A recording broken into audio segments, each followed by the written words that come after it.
Welcome back. Now to the latest on the war in the Gaza Strip. Now, Israeli forces are raiding Gaza's largest hospital, where hundreds of patients, including newborns, have been stranded with dwindling supplies and no electricity.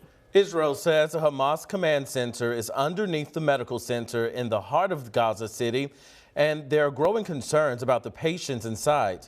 Israel is accusing Hamas of using Palestinians as human shields, while Palestinians and other rights groups say Israel is endangering civilians. Meantime, Hamas says it's prepared to release women and children hostages in exchange for a 5-day truce, but it's not clear if that's an option. President Joe Biden says the U.S. is actively involved in hostage negotiations. I'm talking with the people involved every single day. I believe it's going to happen, but I don't want to get into detail. Now, the UN says around 200,000 people fled northern Gaza in recent days. And as Israel's war against Hamas rages on into its second month, Israel's prime minister has expressed confidence in the military. But he now faces mounting calls for his resignation. Fox News correspondent Marian Rafferty has more.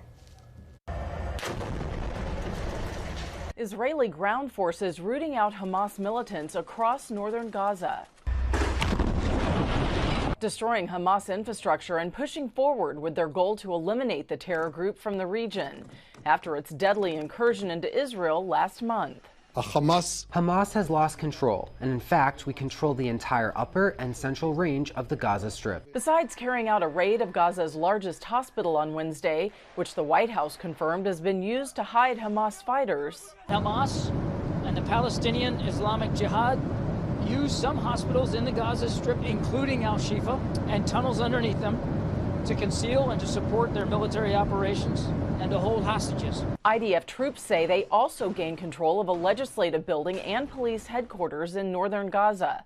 But as the fighting escalates, some Israelis are growing angry over Prime Minister Benjamin Netanyahu's handling of the war, chanting the Hebrew word for go. Left, left, left. Hundreds of protesters outside the Israeli parliament called for Netanyahu's resignation. It's best that he leave as soon as possible. He's not worthy of the office. Meanwhile, Israel's president spoke to tens of thousands gathered in Washington, D.C. for the March for Israel rally Tuesday. No one will break us. This comes as hundreds of pro-Palestinian protesters in San Francisco continued calling for a ceasefire. Prime Minister Netanyahu still says a ceasefire is out of the question until the hundreds of people taken hostage by Hamas are released. Marianne Rafferty, Fox News.